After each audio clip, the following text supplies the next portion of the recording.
आज हम पढ़ेंगे कबीर और तुलसी के राम में अंतर। दोनों में क्या अंतर है। कबीर और तुलसी दोनों ही भक्तिकालीन किंतु एक ही काल की अलग अलग शाखा के प्रतिनिधि कवि हैं। अंतर यहीं से ज्ञात होने लग जाता है। अर्थात हिंदी साहित्य में भक्तिकालीन की दो शाखाएं हैं।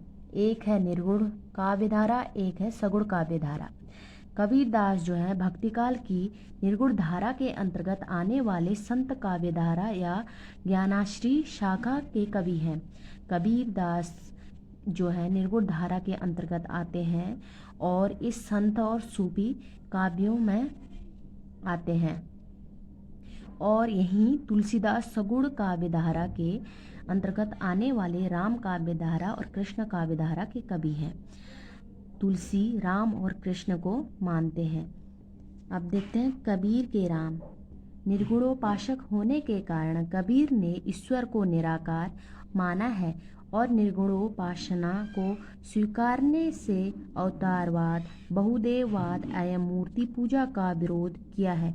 कबीर ने समाज के विभिन्न संप्रदायों में विभिन्न प्रकार की कुरीतियाँ जैसे मूर्ति पूजा, बहुदेववाद आदि जो व्याप्त थी उसे दूर करने के लिए उन्होंने अदृश्य ईश्वर को राम का नाम दिया ताकि सामाजिक लोगों को उन्हीं की भाषा में सही मार्ग पर लाया जा सके।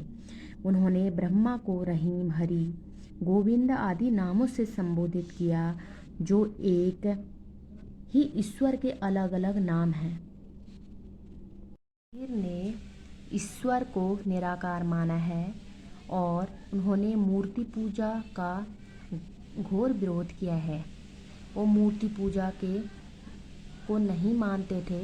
कबीर ने कई बार राम शब्द का प्रयोग अपने पदों में किया है। उन्होंने राम का प्रयोग किया है। उनका राम दशरथी राम ना होकर परम ब्रह्मा का प्रतीक है। मतलब जो कबीरदास जिस राम का प्रयोग अपने अनेक पदों में करते हैं उनका राम से मतलब दशरथ के पुत्र श्री राम से नहीं, मतलब परम ब्रह्मा का एक प्रतीक से है, क्योंकि वे नाम को रूप की अपेक्षा अधिक महत्व देते थे। वो जो भगवान श्री राम का नाम है वो उनके रूप से ज़्यादा अधिक महत्व उनके नाम को देते थे। क्योंकि इसलिए कबीर ने राम नाम साधना के प्रतीक हैं। कबीर ने ईश्वर के नाम का सहारा लेकर समाज सुधार का प्रयास किया। कबीरदास आदि राम को मानते हैं। कबीर का राम नाम से तात्पर्य जो है निर्गुण ब्रह्मा से है। कबीर के जो राम हैं उनके नाम से तात्पर्य उनका निर्गुण ब्रह्मा से है,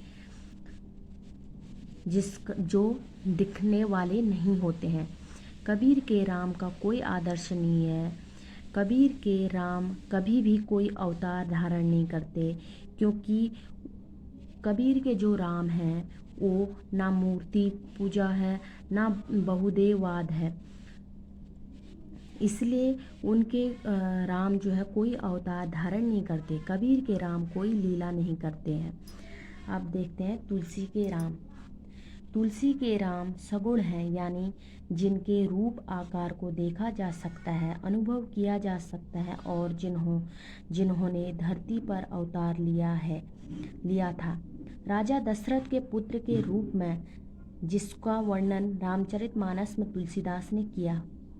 तुलसी के राम ने समाज की विकृतियों को समाप्त करने के लिए धरती पर अवतार लिया था। जो तुलसी के राम हैं वो राजा दशरथ के पुत्र के रूप में माने जाते हैं। राम आराध्य थे और वे स्वयं को सेवक मानते थे। उनके अनुसार राम शक्ति सौंदर्य के भंडार हैं जो जन जीवन की मोहित कर सकते हैं। उनके अनुसार जो राम हैं उनको हम देख सकते हैं, उनका हम दर्शन कर सकते हैं, जिसकी हम पूजा करते हैं, जो जन जीवन को मोहित कर सकते हैं। यानी राम एक प्रकार से गोस्वामी तुलसीदास के मार्गदर्शक हुए और समाज को नायक या समाज सुधारक बनाया। तुलसी के राम का रूप सगुण साकार है।